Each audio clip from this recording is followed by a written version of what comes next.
Shivasadi Gaur Bhaktivinoda. Hare Krishna, Krishna Krishna, Hare Hare, Hare Rama, Rama Rama, Hare Hare. Mukham karoti vachanam, pangam langyate girim, kripatamam mandya, Shri Gurudev Parinam Pranam. Thank you once again for joining. We are resuming our discussion from Canto 4, Chapter 14, verse 29. Maitreya vacha itham vipraya matihi papiyano patham gataha anunanya manastatyachanam na chakre brashtamangalaha. The great sage Maitreya continued, thus the king, who became unintelligent due to his sinful life and deviation from the right path, became actually bereft of all good fortune. He could not accept the requests of the great sages, which sages put before him with great respect, and therefore he was condemned. In the previous set of verses, we see that first the sages had approached King Vena with very consolatory words. They had glorified him. They had requested him to follow the path of piety. They had shown him all the benefits that were possible, and also shown him the downside of not being pious. So they concluded by saying that King Vena, you're a great personality. You will become even greater if you follow the path of piety. King Vena had responded angrily, and unlike the sages who were speaking on matters of tattva, the king personally attacks the sages. And we see that difference between people who are at different levels of advancement. So people who are great, they tend to speak on tattva. Even if they don't like what somebody is doing, they will not personally condemn the person, but they will speak on the principles. So we see that the sages, they were speaking about the principles of dharma for the benefit of Vena. Now, how did Vena respond? He personally attacked the sages. He started saying that, first he said, you're balisya. Balisya means that you're immature. And then he says that you're like an unchaste wife. And then he says that you're envious of me. So he does quote some verses or some facts from the scriptures that I am the king. The king is the representative of the personality of Godhead. All the demigods reside in the body of the king. And therefore, you should worship me. And because you're not worshipping me, you're like an unchaste woman who takes sustenance from her husband, but has love for the paramour. So after hearing this, the sages, now they have decided that there is nothing more left. So that's why Maitreya says that the king was unintelligent to his sinful life and deviation from right path. So he could not accept the good counsel of the sages. So this is also one of the effects in the age of Kali, where one loses faith in authority. Specifically, the the the conception is condemning the old and that which is old. So Darwin's theory of evolution states that the ancestors are lesser evolved than the descendants. That's the whole principle of the theory of evolution, of survival of the fittest, the adaptations of the future generations so they become superior. So, so it is said that because of this a pervasive acceptance of this theory of evolution, that people tend to think less of the old and that which is old. So in earlier times, the counsel of the parents and the grandparents, the older generations, was very eagerly sought after because they had experience, they were less covered with false ego. But now it's the opposite. The counsel of the older is rejected because the understanding is that they are less smart, less intelligent, less understanding of what's going on. And not only of the old, but that which is old. So when somebody says that this is from the Vedas, then, and I have heard this personally, people will say, well, the Vedas were written thousands of years ago. What did they know then? They were primitive people at the time, and they were limited understanding of the nature of human beings, the environment. So even if they accept that the Vedas are ancient, they use that it is too old to be any relevance in the contemporary situation. And King Vena is actually representing their mentality.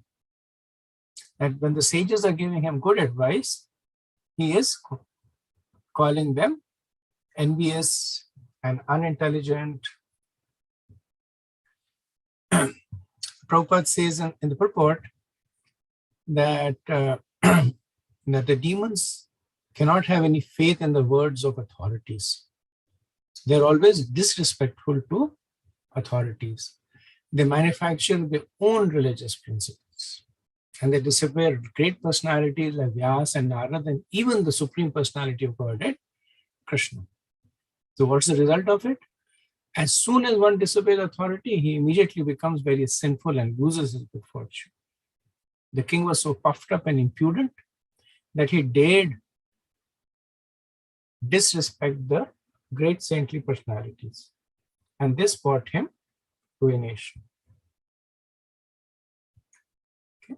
Let's go to verse 30. Iti te sakrtastena dvija panditamanina bhaganyam bhavyayachnayam tasmai vidur chukruduhu. My dear Vidur, all good fortune unto you. The foolish king, who thought himself very learned, thus insulted the great sages. And the sages, being broken-hearted by the king's words, became very angry at him. So the sages were broken-hearted because they were hoping that the king would heed to the counsel and help them remediate the situation of impiety that he created. They were also broken-hearted because they knew what they have to do now, which is to kill the king. And the Brahmanas by nature, they're averse to violence. But duty is duty. Still, it is breaking their heart. 31. Hanyatam esha papa prakriti darunaha jivan jagad asavashu kurute bhasmasad dhruvam. All the great saintly sages immediately cried, kill him, kill him. He is the most dreadful, sinful person.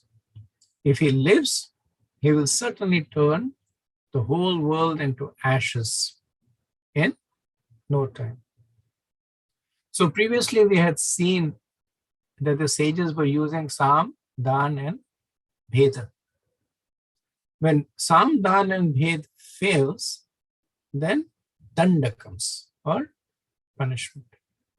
So understanding that the king is not willing to change or listen to his good counsel, and also understanding that if the king continues, then kurute bhasmat dhruvam.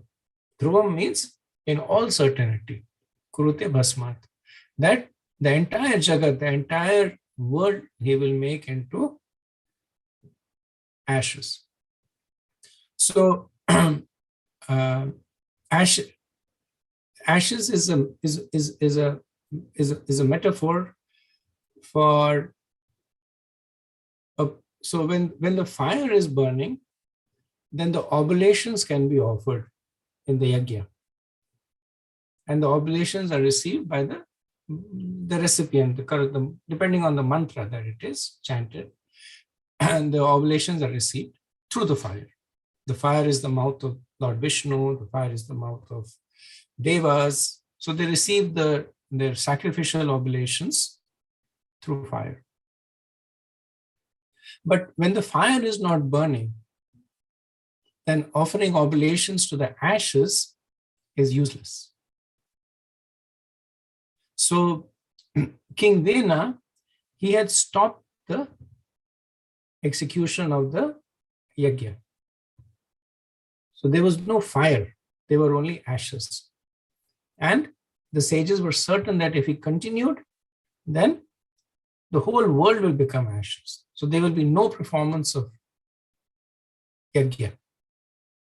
They are therefore at the crossroads that either they burn the king to ashes, or they stand by and allow the king to burn the world into ashes.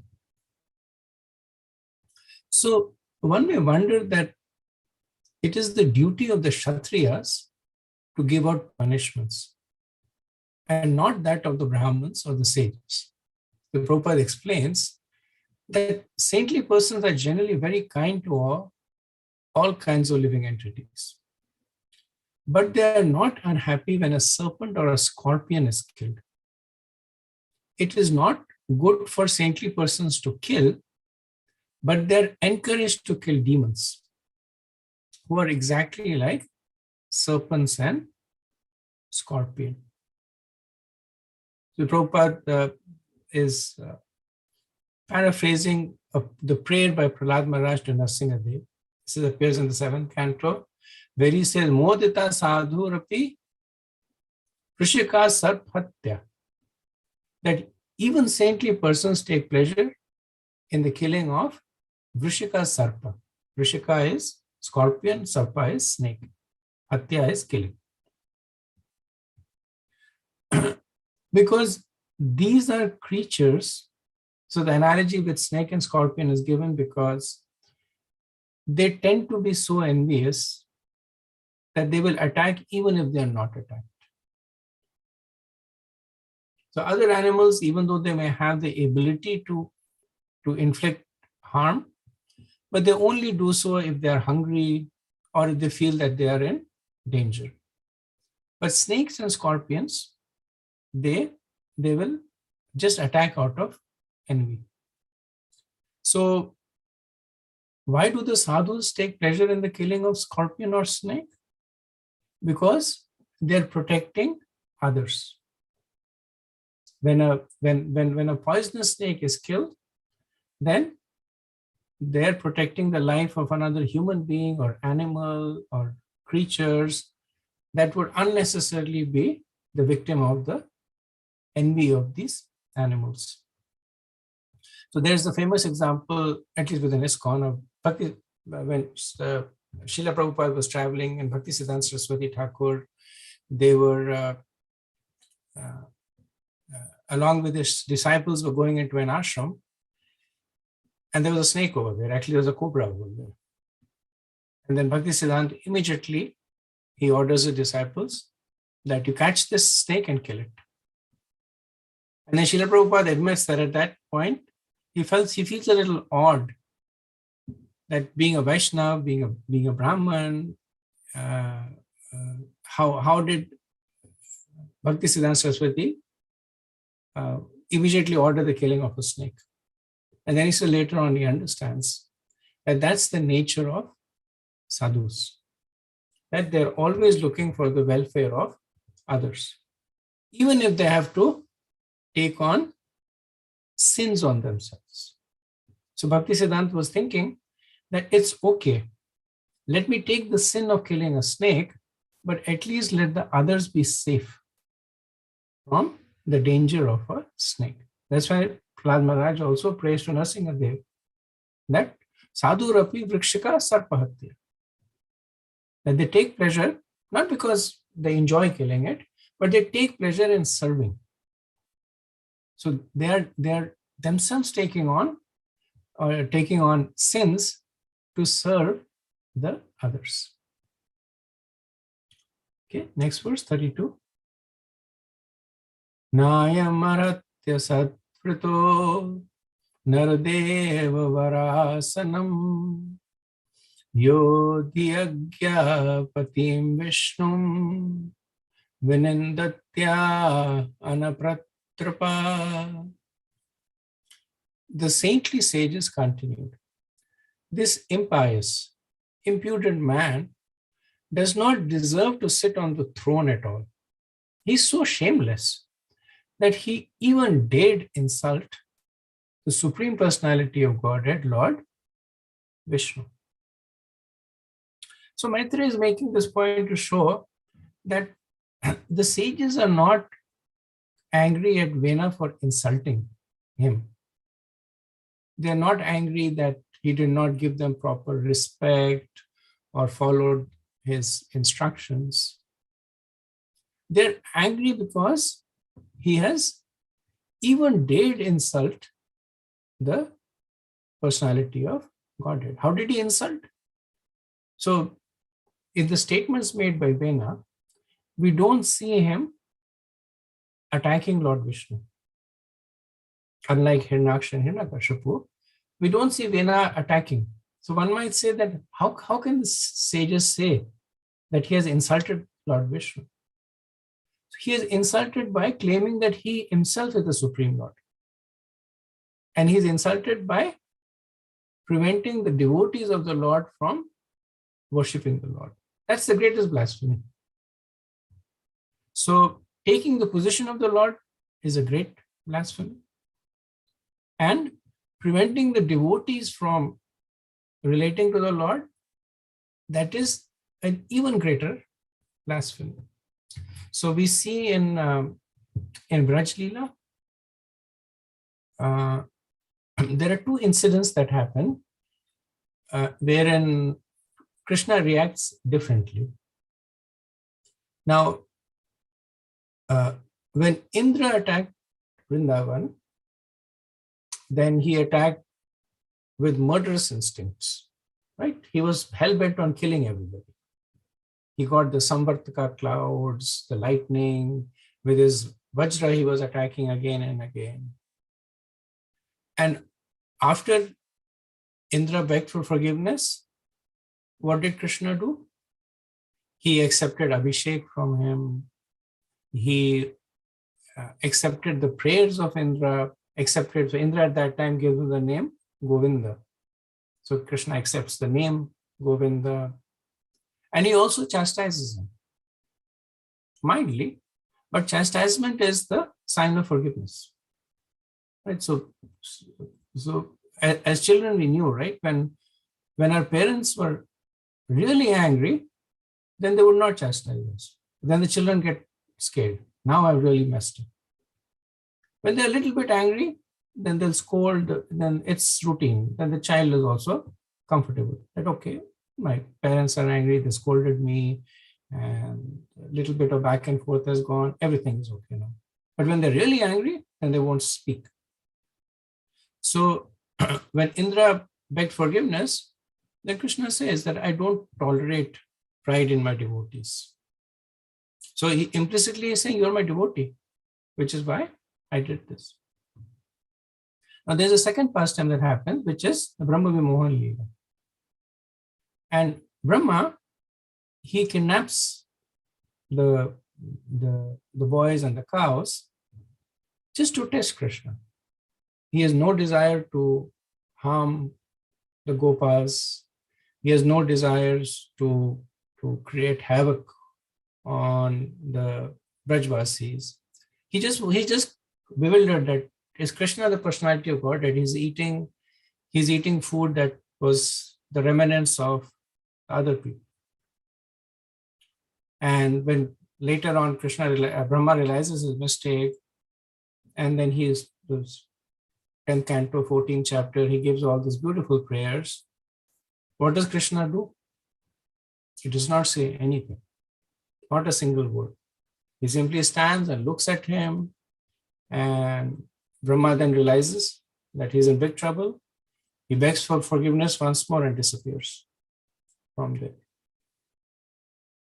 The difference in Krishna's reaction in this is that in the first case, whatever Indra did, it brought Krishna and his devotees together.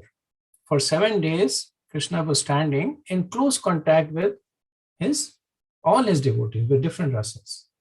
Because earlier on, there was this lamentation that when Krishna was with his parents, he could not be with his friends. When he was with his friends, he could not be with the gopis. But when he was under the Govardhan, for 7 days, there was the gopis and Radharani, there was Yashodamma, Nand Baba, they were all the Gopa friends. So it was a festival of 7 days. But Lord Brahma, he separated Krishna from his friends. He separated Krishna from his devotees for 1 year. So that Krishna, he took greater umbrage. Of course, Lord Brahma is also a devotee. He did not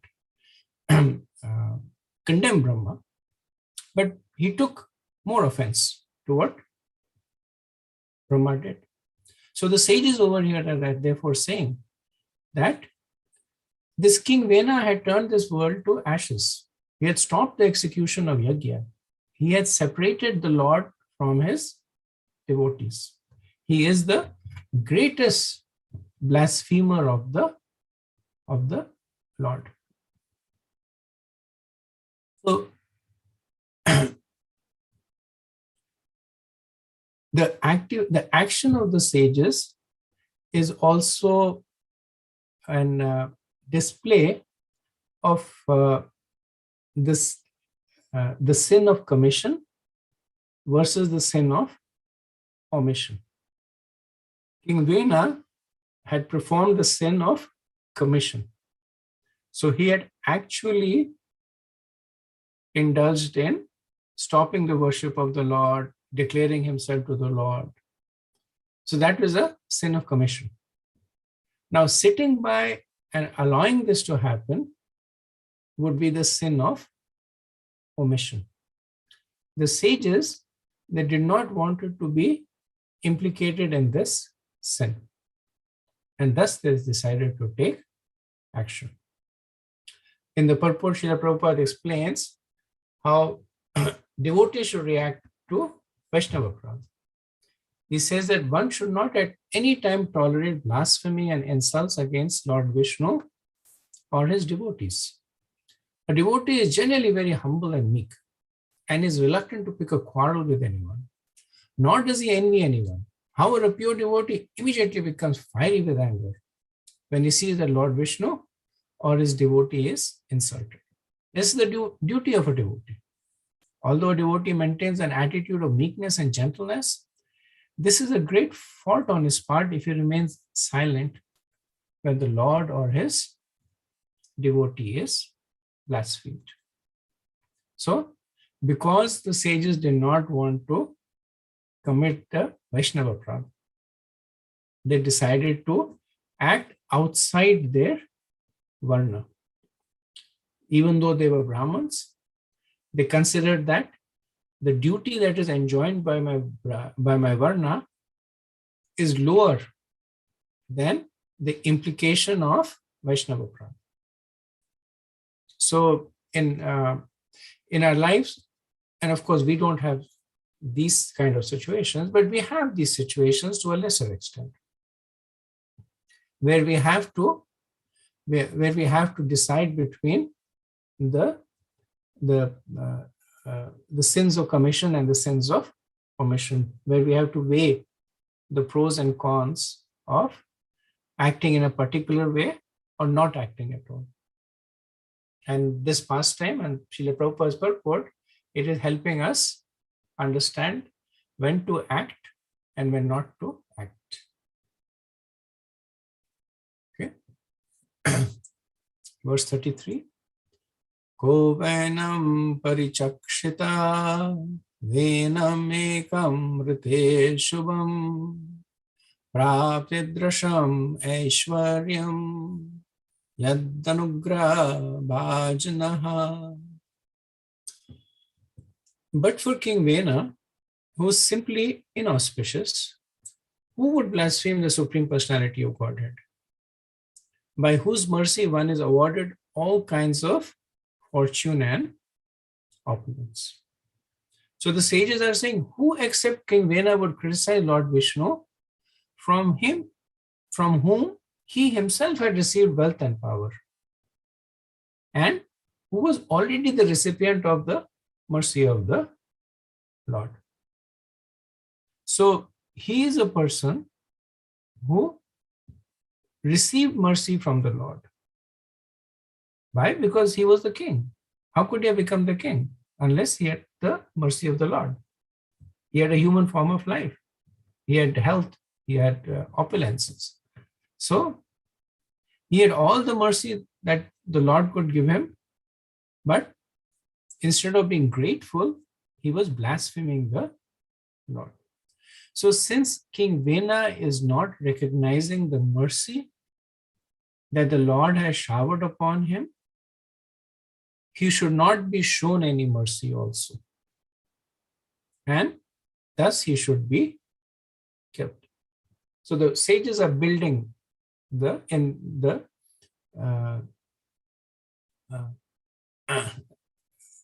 logical reasoning. That why is it appropriate to kill Vena through these verses? That killing him is good for the greater good, and not killing him will implicate them in sins and Vaishnava Prana. The king himself has received mercy, but has not reciprocated, and therefore there is no reason to show him mercy. Now the statement that is made that who except King Vena would blaspheme the Lord is poetic license. So it's not to indicate that King Vena was the only atheist at the time. Everybody else was a devotee, and there were no non-devotees present at the time. It is used as a figure of speech to point to the extreme inauspiciousness created by the crooked mentality of Vena. It's like somebody is saying to somebody that you're the biggest liar that I have known. It doesn't mean that the person has met all the liars, taken a poll, and then figured out this is the biggest liar. But it's basically exaggeration for effect. So the sages are indicating that King Vena, very crooked person. Prabhupada says that when the human society individually or collectively becomes godless and blasphemes the authority of the Lord, it is certainly destined for ruination. Such a civilization invites all kinds of bad fortune due to not appreciating the mercy of the Lord. The Prabhupada is commenting on the line that says that by the mercy of the Lord, one is awarded all kinds of fortune and opulence. So Prabhupada is flipping it around and saying that when the mercy of the Lord is not there, then there is no fortune or opulence. One might argue that there is fortune and opulence, but then one has to define fortune and opulence correctly and then evaluate that if there is actually fortune and opulence to those who disregard the authority of the Lord.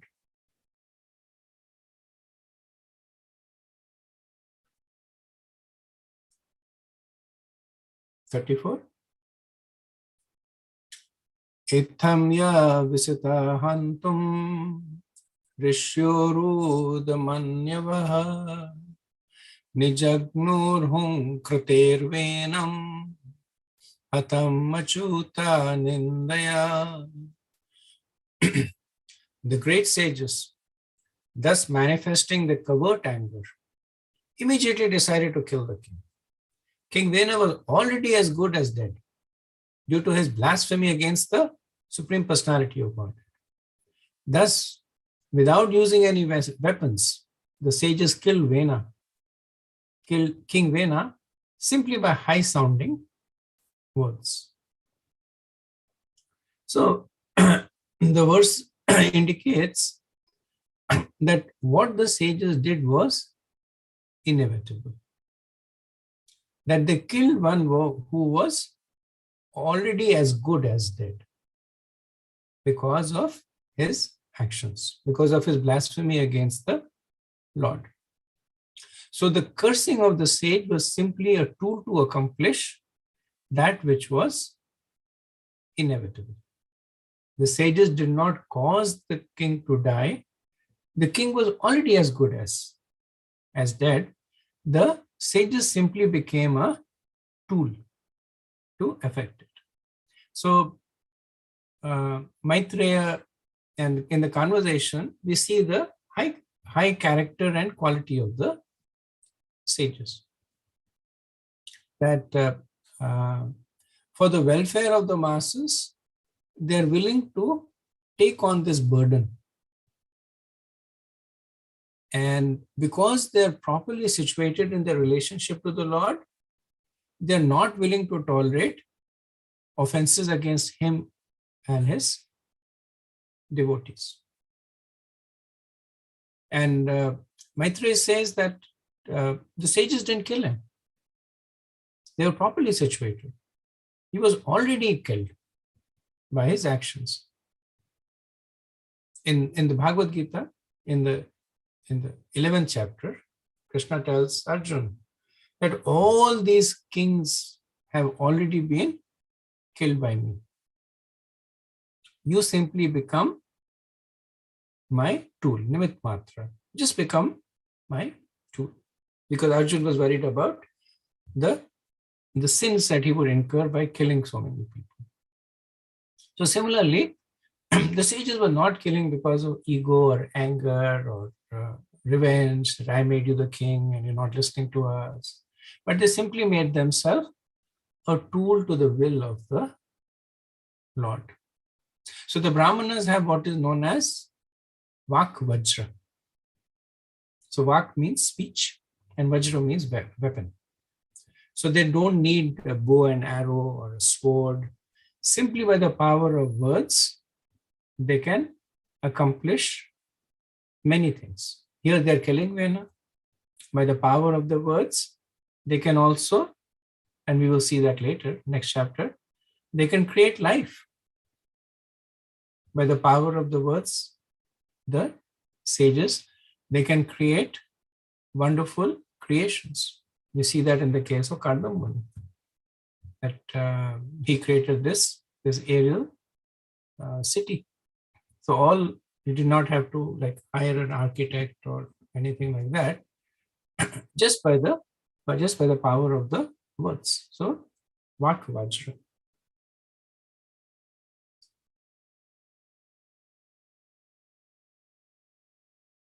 Verse 35.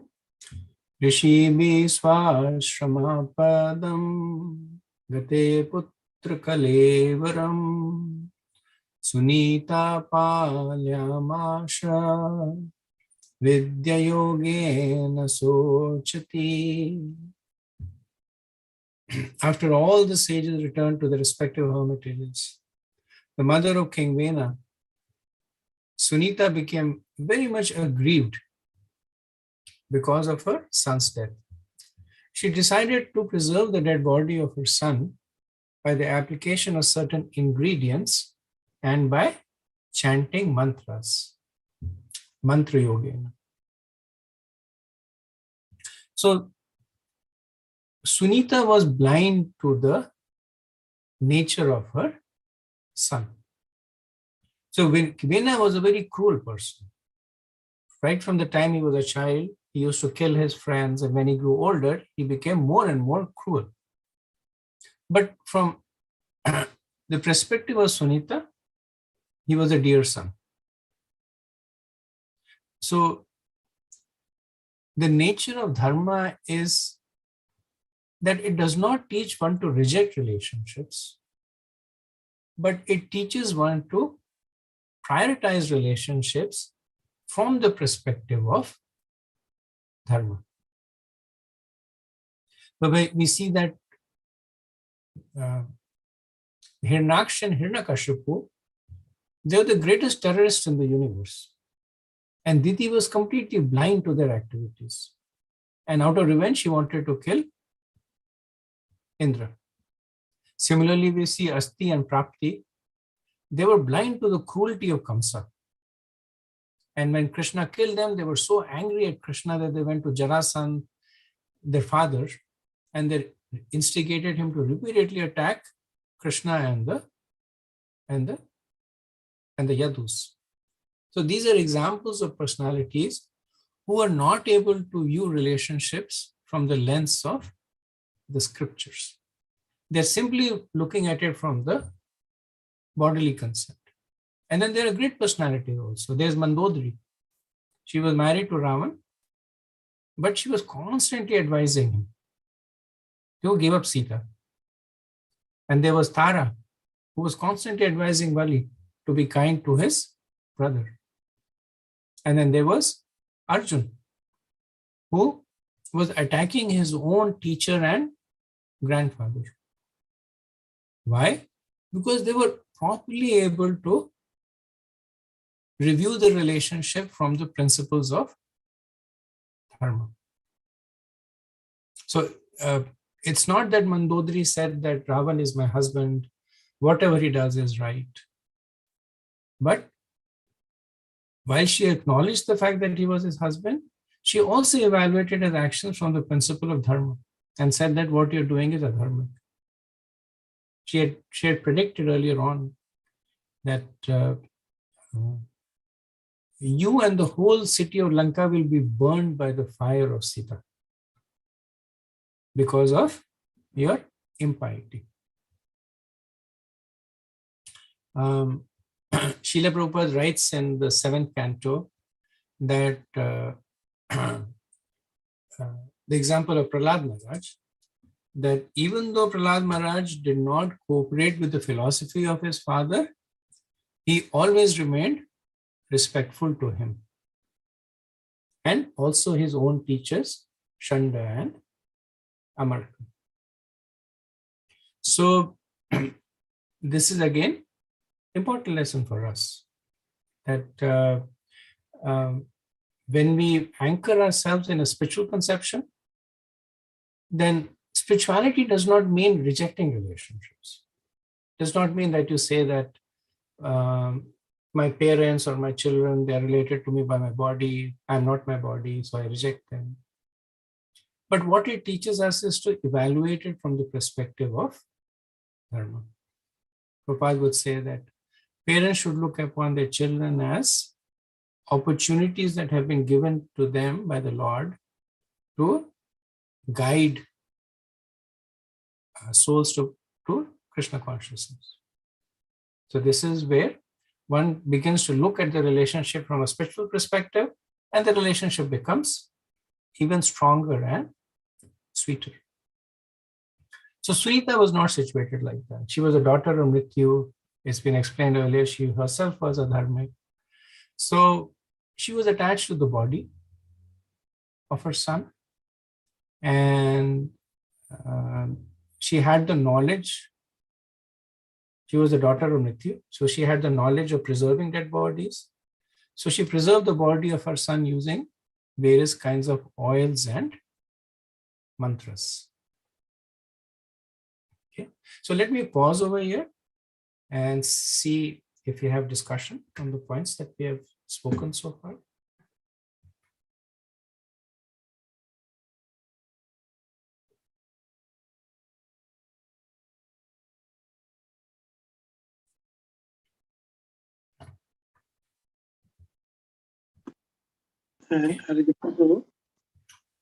And the pastime of Indra and Lord Brahma, by comparison, that Indra, he pleased the Lord, and Lord Brahma, he displeases the Lord. But I don't know if it's understood properly. Lord Brahma also created some opportunity for him, for Krishna, to be with the parent of all these Gopa and the cow for 1 year. Because at night they all have to go back home because he manifested himself to be with the parent. Because those parents, they were, even the cow, they wanted to have Krishna as their child. And the parent of the Gopa, they always, even the child was there, but they want to see Krishna. Sometimes they will even forget about their own child, but they want to be with Krishna. But Krishna, in a way, he reciprocated with them in that way as well. But we see that, we do that comparison, but he created great opportunity for Krishna to be with them for a year at least. He did. It's a good point. He did, but he also separated Krishna. So that is still there. Krishna does not like to be separated from his devotees. So it's kind of like, they have this saying that you can put spoons and spoons of sugar in the milk, but if you put 1 drop of lemon juice, it will still curdle.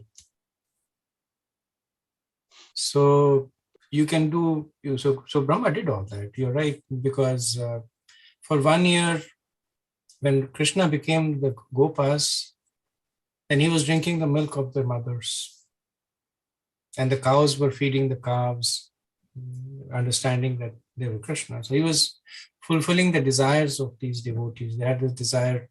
The mothers wanted Krishna to be their son,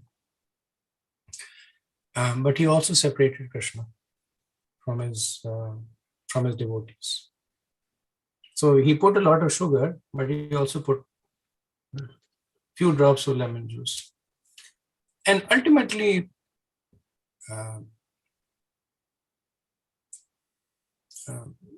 Brahma, according to, it's not there in the Bhagavatam, but in the Puranas it is written that Brahma had to suffer the consequences of it.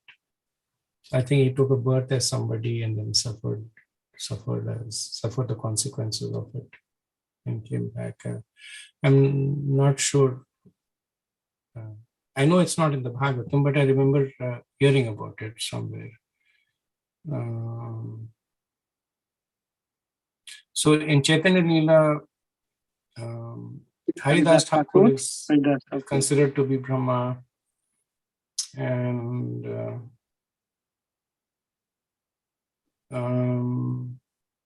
some other, I think another personality is also considered to be Brahma, who had to be punished, who undertook some punishment because of this. But of course, Brahma did not lose his position. He maintained his position of being an exalted devotee. Yeah, thank you, Bro.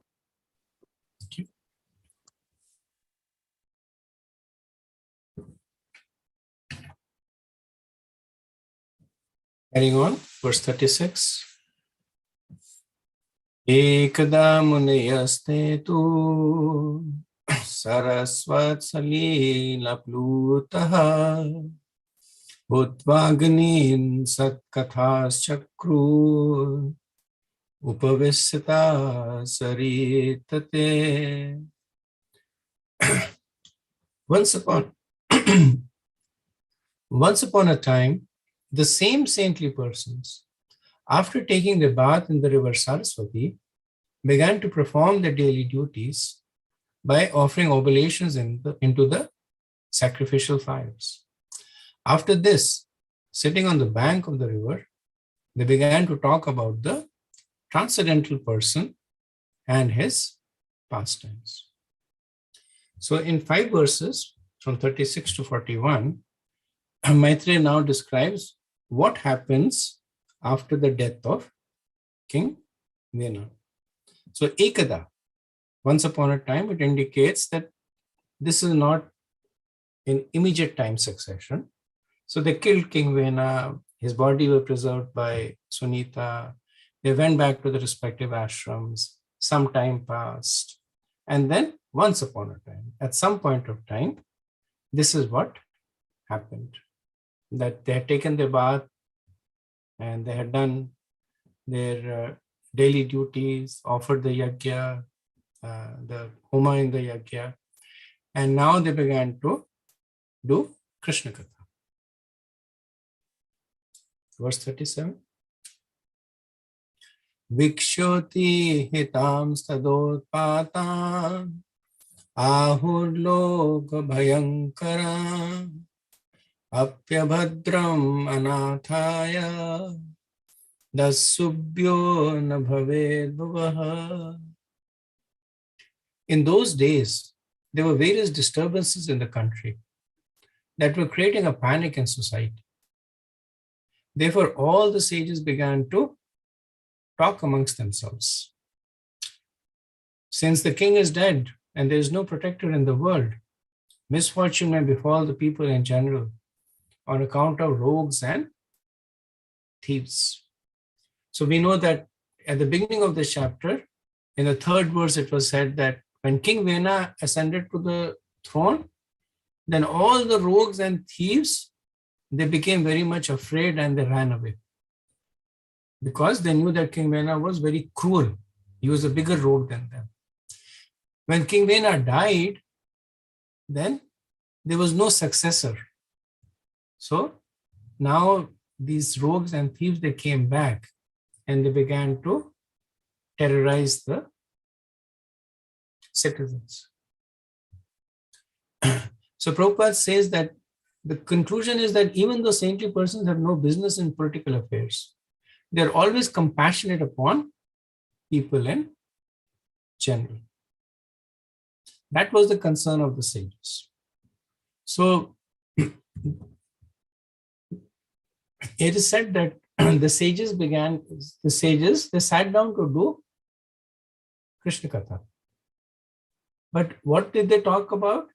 They started talking about the civil unrest that was going on.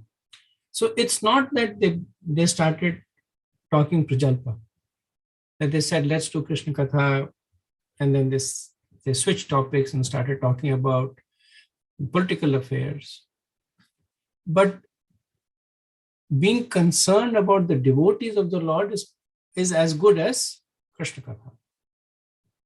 So talking about Krishna, talking about his devotees, his dham, his pastimes, they're all at the same level as Krishna Katha. Right? If you look at Bhagavatam, the bulk of the verses in the Bhagavatam are not about Krishna. 10th canto is focused on Krishna, and there are some verses here and there. But the bulk of the verses are about the devotees of Krishna and their pastimes.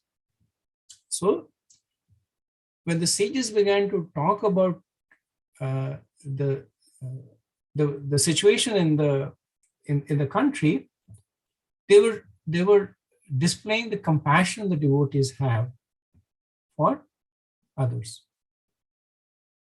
So it is not that the absorption in devotion makes a person unaware of the situation of others. In Chaitanya Leela, we see that towards his later years in his life, Mahaprabhu was so completely absorbed in Krishna that with his nails he would scratch the walls of Gambhira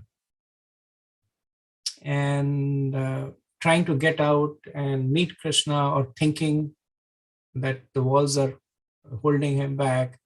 And he would scratch them with so much of force that his fingers would bleed.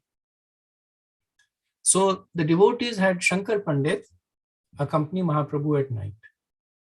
And at night, when Mahaprabhu would see that Shankar Pandit is sleeping and he's cold, then he would take a piece of cloth and cover his body to prevent him from getting cold. So even though Mahaprabhu was in Mahabhav at the time, he was still aware of the plight of others around him. So even though the sages were absorbed in Krishna Katha, they were aware of the situation of the innocent citizens. We see the same thing in the pastime of the sixth Goswami, especially Sanatana Goswami. Completely absorbed in Krishna Katha, but very much aware of what was going on. Sanatana Goswami was called, excuse me, was called Baba. And people would come to him for advice about marriage of the daughter, or job for the son, or what to grow, or my crop is not growing well, or my cow is sick. Sanatana Goswami would give them all. He was very wise also. He would give them advice. Not that he would say that I'm just absorbed in Krishna Katha, don't bother me with this mundane. Because he looked upon all the people living in Braj as exalted devotees. And one way or the other, he was anxious to serve them. Similarly, the sages, they looked at the innocent citizens and were concerned about their welfare. So they started talking about their plight. Okay. Verse 38.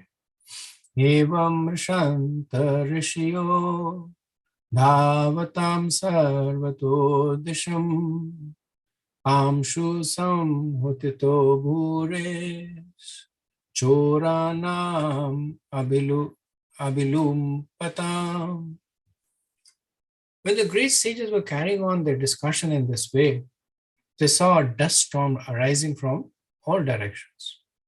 The storm was caused by the running of thieves and rogues who were engaged in plundering the citizens. So Sarvata Disham, all the direction, means that the thieves and rogues were spread everywhere. The fact that they could see the dust storm rising means that this was daytime. This was early morning. Thieves and rogues, they generally come out at night. They are creatures of the night. But because there was no law and order, they became so bold that they were coming during the daytime. Because there was no king. So in the 12th canto of the Bhagavatam, famous verse, Kalir Doshni Virajana Stek Mahaguna, Prabhupada, the purport, he writes that, well, not Prabhupada, disciples of Prabhupada, in the purport they write that just as one powerful king can kill innumerable thieves, one brilliant spiritual quality can destroy all the contamination of this age. See the chanting of the Mahamantra. So all it takes is one powerful king. And King Vena was that powerful king. When he was there were no thieves and rogues. He is not there, they all emerge. Prabhupada says they wait for some political upset in order to take the opportunity to plunder the people in general. Okay. Verse 39-40. Adupatra Putravam ajna agyaya lokasya vasu lumpatam bhartarye uprate tasmin anyonyam chajagam satam chorprayam janapadam hin satvam arajakam lokanavarayan chakta apitaddoshadarshanah. Upon seeing the dust storm, the saintly persons could understand that there was a great deal of irregularities due to the death of King Vena. Without government, the state was devoid of law and order, and consequently, there was a great uprising of murderous thieves and rogues who were plundering the riches of people in general. Although the great sages could subdue the disturbance by their powers, just as they could kill the king, they considered it improper on their part to do so. Thus, they did not attempt to stop the disturbance. So Maitreya says that everyone became a thief and a rogue. So who were then the victims? Who were the perpetrators and who were the victims? So Maitreya Rishi says, Anyonyam. Anyonyam means mutually, which means that one thief, when the opportunity arose, stole from the other thief. And when the situation was different, the other thieves stole from yet other thief. So the thieves were at one point perpetrators and at one point victims. So mutually they were stealing from one another. Now this verse makes an important point that the sages could have killed the thieves and rogues, but they did not do so, although they had killed the king. So one may complain that the sages are showing duplicity, that they killed when it came to killing the king, then they were willing to transgress their Brahmanical position. But now, when it came to protect the citizen from the thieves, they then said that we are Brahmins. We don't believe in killing. We don't interfere in politics. So in order to understand this, we have to understand that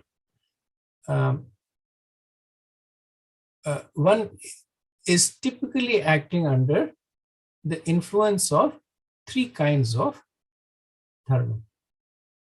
So there is Swarup dharma, which is based on the constitutional position of the soul.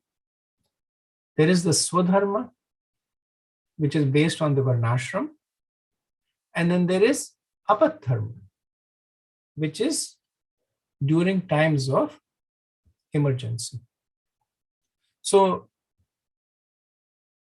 one who follows dharma properly has to understand and balance these three aspects of dharma. So they need to understand that Swadharma and Apadharma needs to be dovetailed to Sarup dharma. So previously, when there was an emergency, the sages killed King Vena. That was a situation of Apadharma. So because of Apadharma, they violated their Swadharma. However, now they did not follow it. So when one follows Apadharma, even when there is no emergency, then it becomes Adharma. For example, when Arjun was ordered by Krishna, then he fought against his guru. So he was violating his Swadharma, but following Apadharma. Well, in Arjun's case, he was following Swadharma at one level, but at another level in the Gita, he was following Apadharma, where because the situation was unprecedented, he was following Apadharma and violating his Swadharma. But that does not mean that Arjun would continue to attack his gurus, his elders. The Pandavas were very respectful to Dhritarashtra. They gave him the position as being the elder, even though he had done so much against them. Because there was no apadharma at that time. Dhritarashtra was no threat to them. So they reverted to the swadharma, which is be respectful to the elders. Similarly, we see the situation of Vyasadeva, that when he was called by Satyavati to impregnate the wife of his deceased brothers, apadharma, that what was his name? What was the name of the father of Dhritarashtra? Vichitravir, right? Vichitravir had died without leaving progeny. So Satyavati said, the kingdom will be without any ruler. So under this emergency situation, it is okay for you to impregnate the wives of your deceased brother. But that does not mean that Vyasadeva would make that a habit. When the wives conceived, Vyasadeva went back to his position of being a sage. So this is also an important principle in the context of ISKCON and Srila Prabhupada. So there are many actions that Prabhupada did that are under the category of apadharma. So Prabhupada initially morning program was people would offer a candle, sometimes at 7 a.m., sometimes at 8 a.m. The deities were barely serviced there, mostly picture deities, very, very little, minimal service. Prabhupada would give. When he was in Australia, he gave, the temple over there had deities. So he gave Brahman initiation to devotees who had just joined the temple a few weeks, completely clueless about Vaisnava Acharya, let alone Brahman Acharya. And Prabhupada prayed to the deities that I'm leaving you under the care of completely untrained persons. You please take care of them. So this is apadharma. Prabhupada wanted to preach, spread Krishna consciousness. In 1977, in a conversation, Prabhupada said, there is no need for second initiation to worship the deities. Who said the second initiation is needed to go back to Godhead? And then Prabhupada quoted Bhagavad Gita 1846, where he said, So karmanata abhyarcha siddhim vindati manava. That by the worship of the Lord, who is the source of all beings, and who is all-pervading, a man can attain perfection through performing his own work. So karmana. When Srila Prabhupada heard that his disciples who had been made sannyasi, they were falling down, and this had happened even when Prabhupada was there, Prabhupada said that, what can I do? I'm in a war, and in an emergency situation, special actions have to be taken. That even if the soldiers are not qualified, they have to be made generals. And of course, later on, he became more careful about it. So he was aware that they were not fully qualified to take sannyas, but he gave them because preaching was important.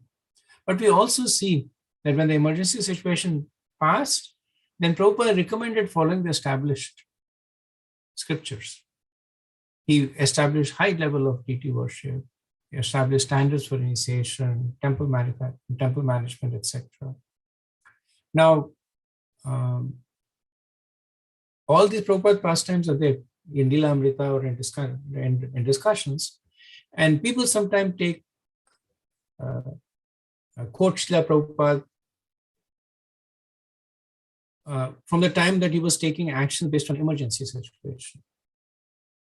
That Prabhupada said that don't worry about giving up smoking, just chant Hare Krishna. Or the famous example of, there was, who was it? Mukund Shamasundar. Maharaj. No, this is actually in the West Coast. Is that Shamasundar when he was doing the Jagannath deity? He was putting his packet of cigarette on top of Jagannath. Yes, that passed him also. He had his packet of cigarette, and Prabhupada picked it up and put it aside and said, "Oh, you're doing a good work."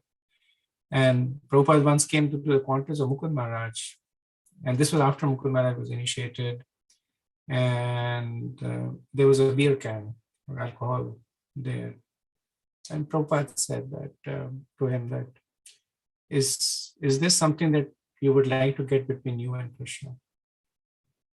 And after that, Maharaj gave up. But Prabhupada was not like, you've been initiated, you took vow, this, that, etc., you're condemned, etc.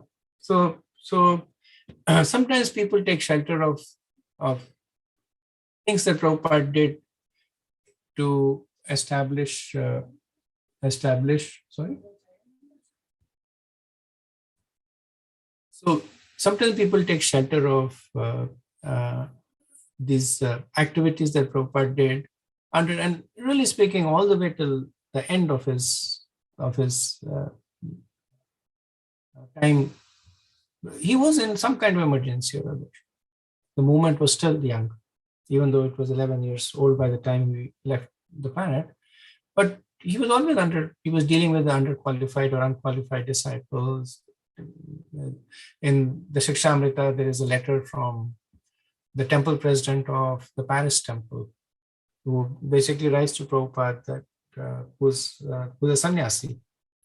And then he writes to Prabhupada that I have impregnated one of the lady devotees who's living in the temple. What do I do? And Prabhupada said that you enter Grastha, stay in the temple, marry that girl, be a good father, serve the deities. Yeah. Right. So he was, of course, there was compassion, but also he was actively keeping the bigger principle in mind. So the sages were expert in distinguishing between these three kinds of karma, between the Swarup dharma, between the Swadharma and the Apadharma.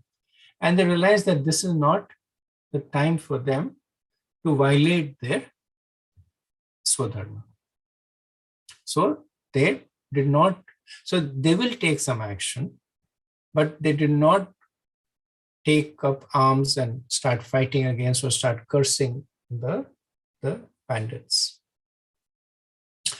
So Prabhupada makes the same point strongly in his purport, that the great sages killed King Vena out of emergency, but they did not choose to take part in the government in order to subdue the uprising of the thieves.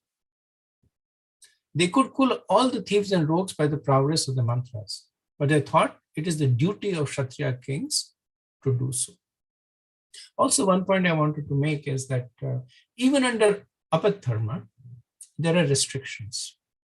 So it's not that Apadharma gives one carte blanche to do anything that you want. So Narad Muni explains that if there are no Brahmins, the Kshatriyas can take on the role of Brahmins, Apadharma. But they should never accept charity, even in this situation. So that is forbidden in any situation. So similarly, there are other activities that are always forbidden, in whether it is Swadharma or Apadharma. Vishwanath Chakravarti, he says that one can understand from this verse, and he's kind of explaining the whole scenario, that the sages understanding the disturbances to the population caused by the looters of wealth and killers, and understanding that the entire population had become thieves. Persons who were capable of preventing this, the Kshatriyas, even after seeing it happen, protecting only themselves, and becoming indifferent, began to think that why should we protect them? Thus, they did not stop those who were looting others. So, the Kshatriyas, they gave up their dharma. So, when King Vena was not there, his soldiers were still there.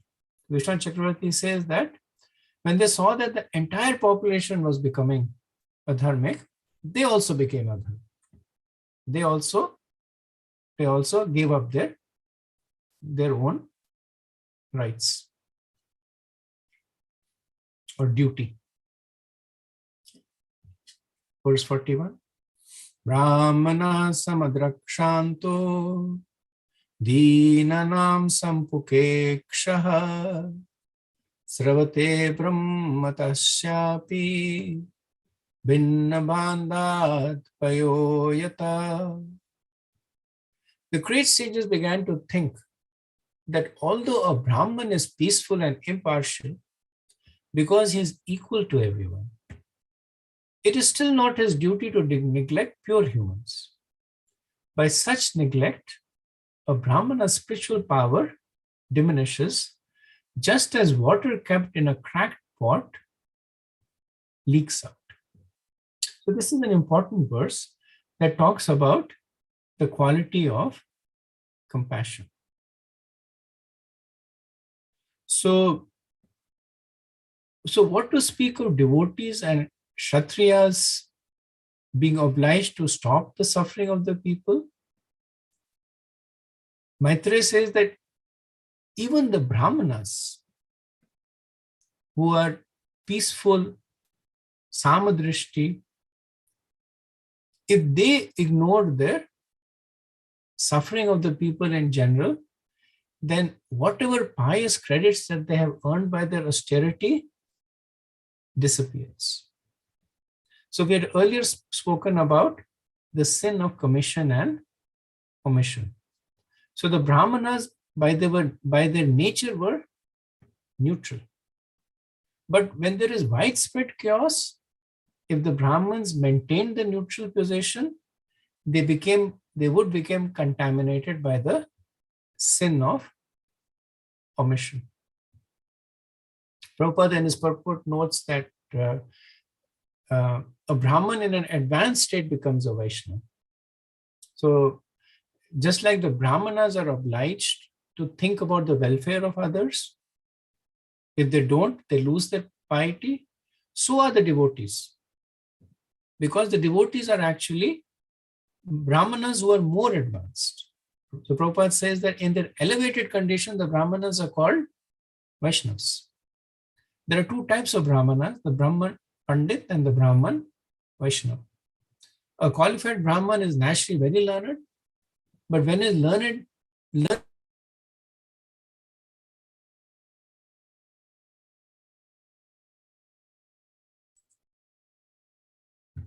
when his learning is advanced in understanding the personality of Godhead, he becomes a Brahman Vaishnava. Unless one becomes a Vaishnava, one's perfection of Brahmanical culture is incomplete. So what do the sages say? That although King Vena was very sinful, he was born in a family descending from Dhruv Maharaj.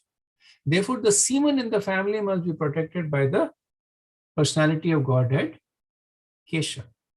As such, the sages wanted to take up some steps and relieve the situation. For want of a king, everything was being disturbed and turned topsy-turvy. So the quality of compassion is being described, that compassion does not, should not be delegated to neutrality.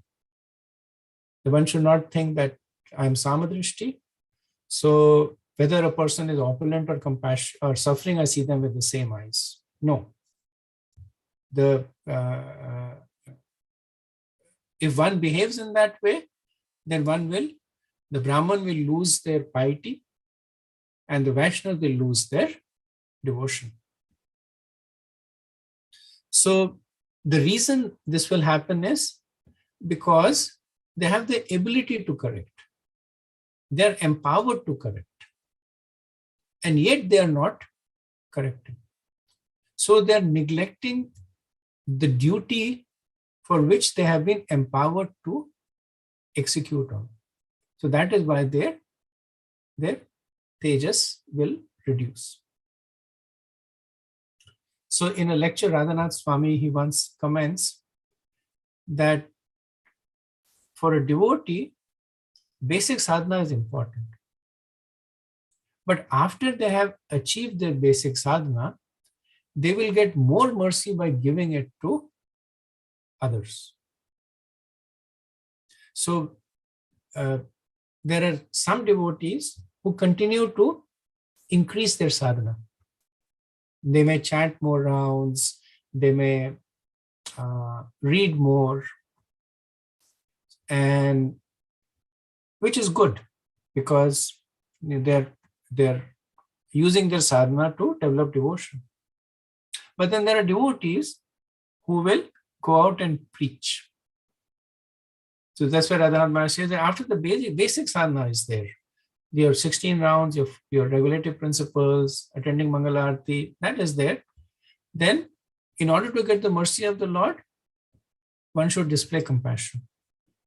And then he says there are 3 qualities of compassion. That it is, first quality is that it is deep.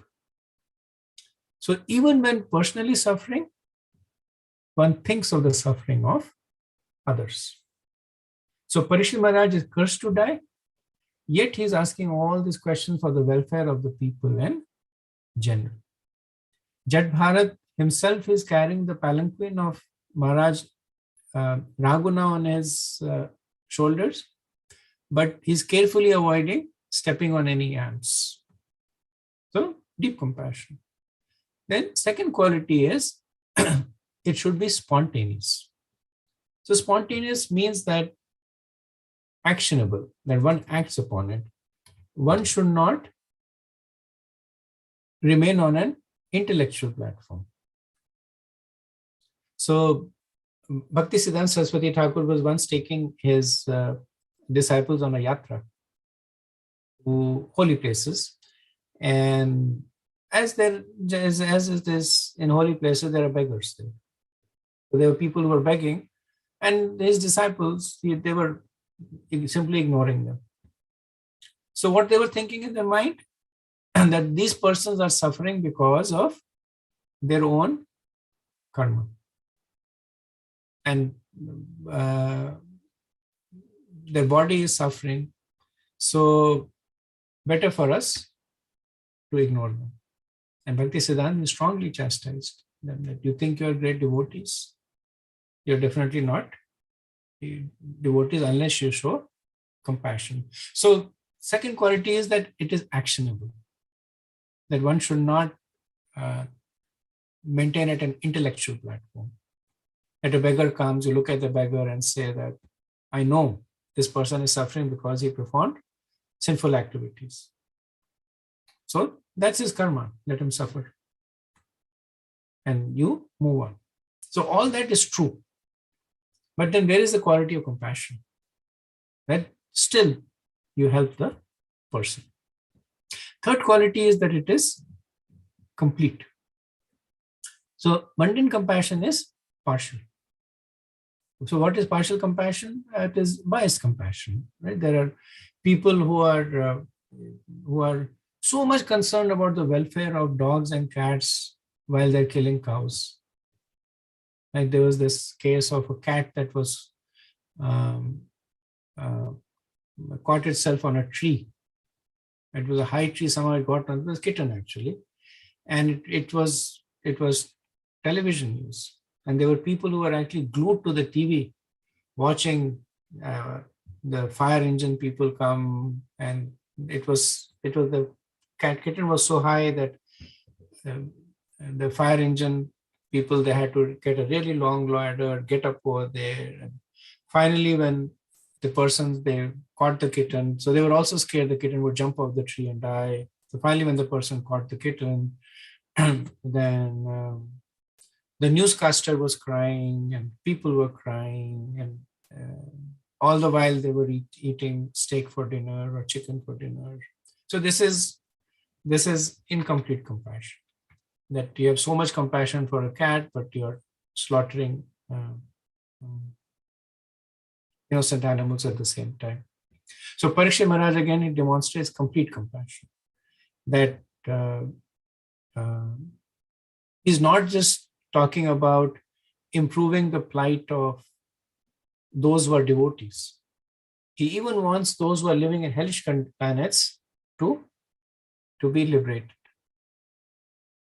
We see Narad Muni, that he's so much concerned about the people in the age of Kali that he goes to Brahma and says that I'm so much concerned about these people, that they have all bad qualities. How can they be redeemed?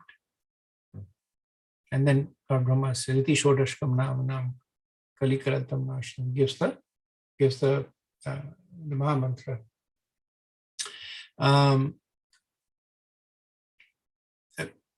Wanted to share one more thing just in terms of compassion, because again, this is practical application of it in the context of ISKCON, that when there was this World Trade Center attack of 9/11, then there were actually some devotees who were making statements like they all died because of their own karma, or this is the material world, one karmi is destroying another karmi.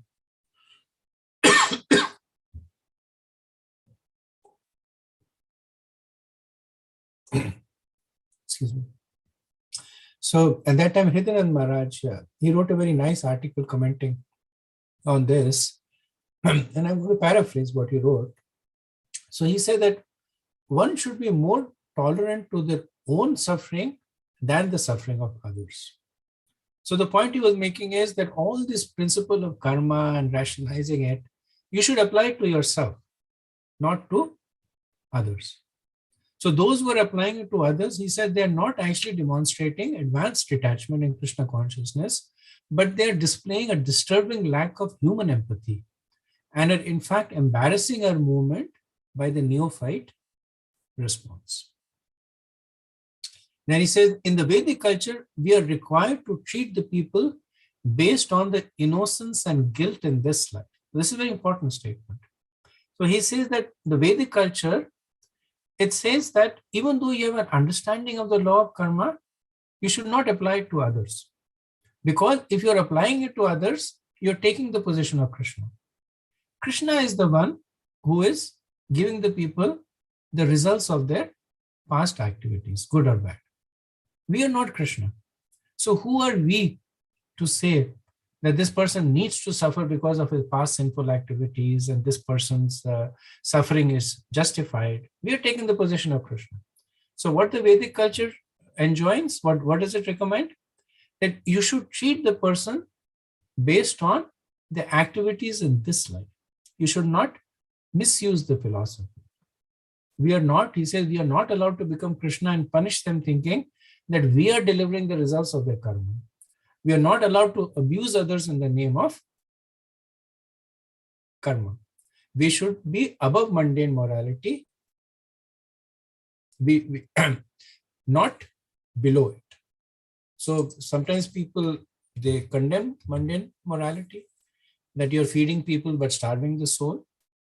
So we should not be below it. We should not say that I will not feed the body also, but we should be above it, saying that I'll feed the body and the soul. So practical points. So the sages, they did not take part in correcting the system themselves, but they still gave a solution by putting a pious king in place. So it is said that there are people who are deep in thought, but they are widely conscious. So Prabhupada had this highly inquisitive nature. He would ask, what is this going on? When he came to Washington, D.C., he came to the temple and there's a big golf club. The temple is in a very opulent area. There's a big golf club and he saw these people playing golf. Prabhupada had never seen anybody play golf. And then he told me, what are these people doing? And then somebody says that, told them that, well, they have a ball, they have a stick, they try to hit the ball with the stick and put it in a hole. Was it really? And these are elderly people who do it? And disciple said, yes, Prabhupada. And then Prabhupada's face became filled with compassion. And this is how these people are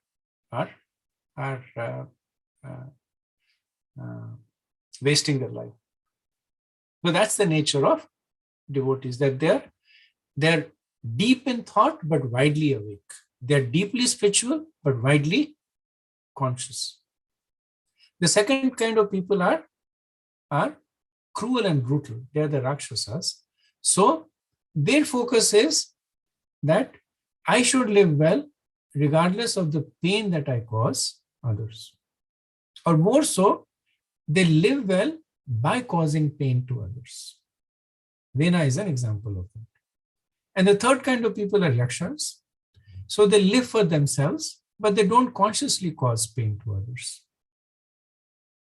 So they're not interested in inflicting harm, but they're not interested in alleviating anybody's pain. So their sin is that they choose to ignore the pain of others, even though they are not the cause of it.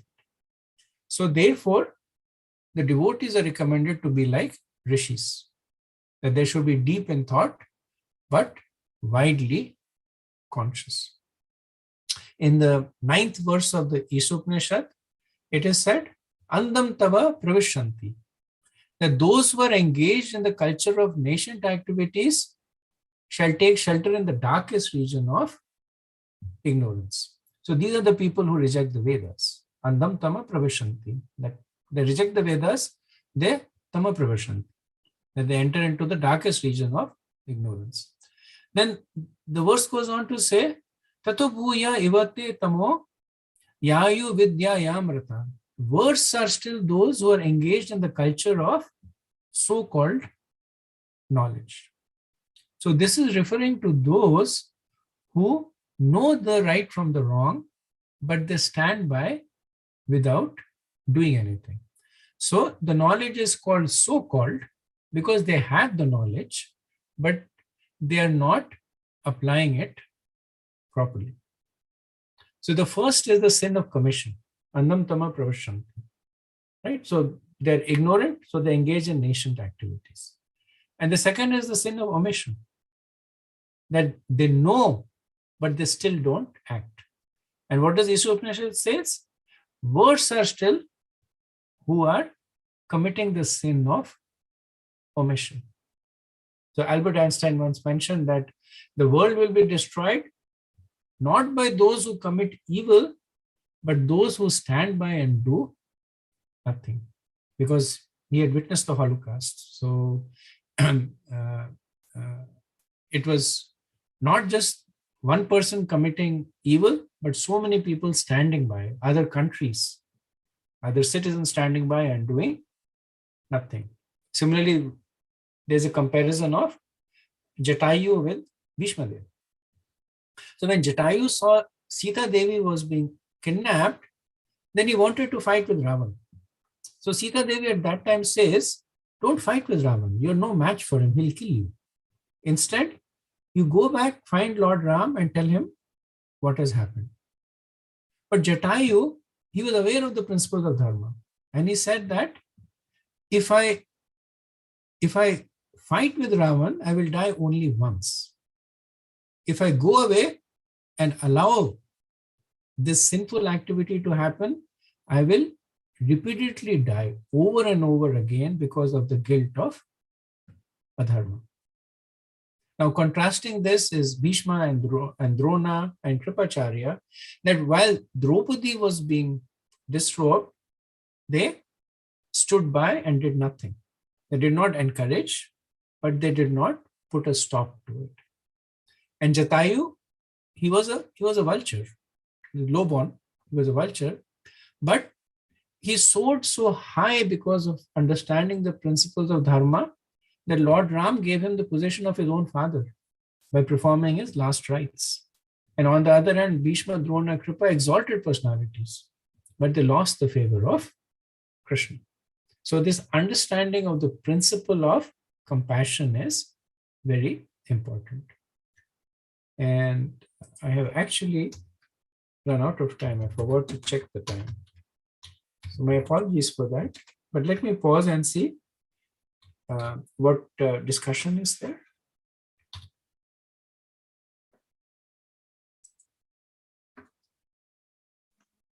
Prabhu, you said one is a Rishi, another is a Rakshasa, and the last one is? The last are called Yakshas. So Yakshas. Okay. Yakshas. So they're labels. So it does not mean that only a Yaksha acts in this way, but based on the propensity, these are labels that are given.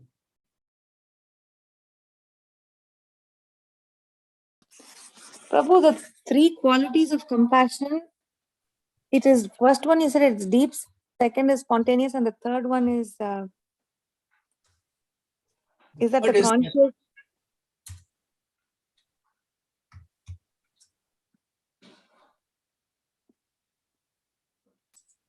Yeah, let me give you the exact verbiage, because I'm quoting from Maharaj's lecture.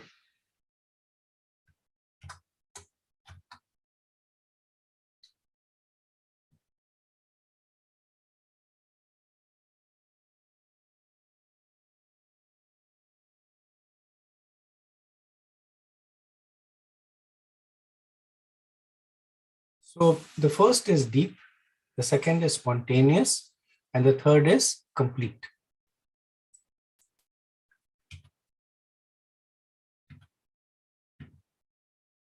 You want me to go over what it stands for quickly?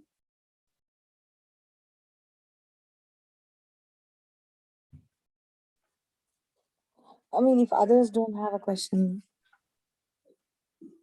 So I can quickly summarize. So deep is when one. I got that, Prabhu. Deep is when we think of others. I heard that. The suffering of the others as one's own. Right. Spontaneous is one practically executes upon it. Yes. And complete is when it is inclusive. Okay. It is like the example that I gave, like kill a cow and save a dog. Like it's incomplete compassion. Or you save, you're kind to certain kinds of people and unkind to certain kinds of people. So it's mundane compassion, but in its lowest form. That you're only compassionate to the people who are glorifying you, but not compassionate to the people who don't recognize your greatness. Okay? So this is mundane compassion in its lowest form.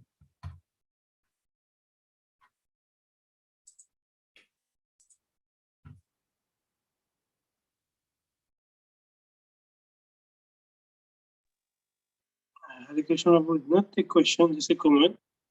I think this is a beautiful point that really make a devotee grow. As you said, sometimes we focus on ourselves and we want to chant more, we want to do more for ourselves to progress. But we're not looking of giving to others. I think giving to others are more important than egocentric mentality.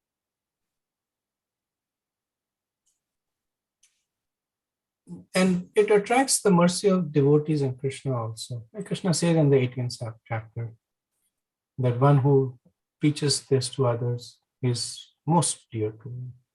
So it attracts Krishna's mercy, it attracts his devotees' mercy.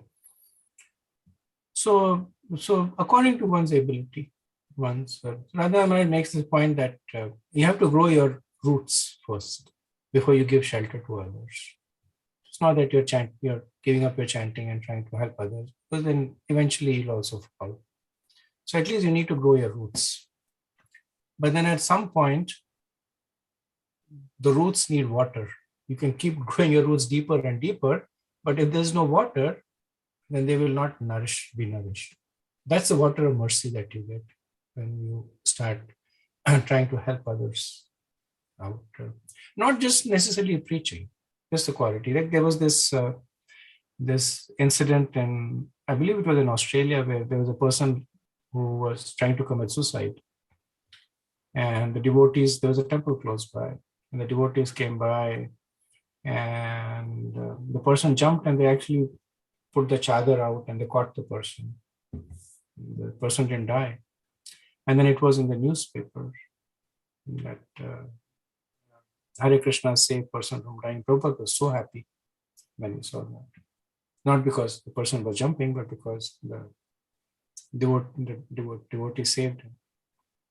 Right. So that quality of compassion towards everyone. One should not think that, well, that person not a devotee. Even if I save him, he'll continue to perform sinful activities, or he's jumping because of his past karma. That's not our position. Hidanand Maharaj says, right? That's not our position. We should never be in a position to evaluate others based on their karma. We should take that approach to ourselves. Something bad happens to it, we should say, yes, it's because of my karma. Something bad happens to others, we should not say it's because of their karma, but we should see if I can help the person, let me help the person. Thank you, Prabhu. Okay. Thank you very much. My apologies for going over time. Vanchakalpatarubhayasya kripa sindhubhya eva cha patitanam pavanebhyo vaishnavebhyo namo namaha. Ananta Koti Vaishnavrinda ki jai. Shila Prabhupada ki jai. Thai Gaur Premanand. Hare Krishna. Thank you. Hare Krishna. Thank you. Hare Krishna.